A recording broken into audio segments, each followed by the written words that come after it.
Greetings everyone! If you are receiving too much of spam comments, then here is how you can completely disable them. So to disable comments on your website, first log in to your WordPress dashboard. We are already logged in.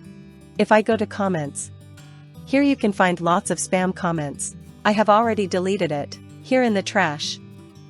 Something like this.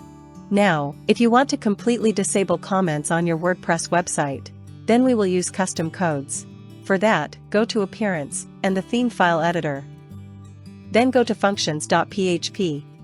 Scroll down. And we will add some custom code here. Here is the code we are going to use.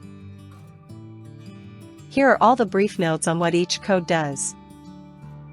This will disable support for comments. This will close comments on the front end. This will hide existing comments. This will block comment-related feeds. This will disable XML-RPC methods.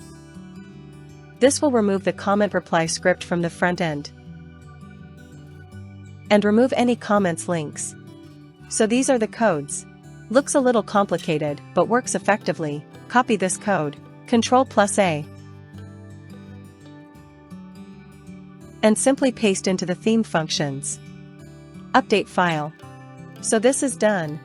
Now, after this, you will not receive any spam comments, as we have completely disabled spam comments. Thank you very much.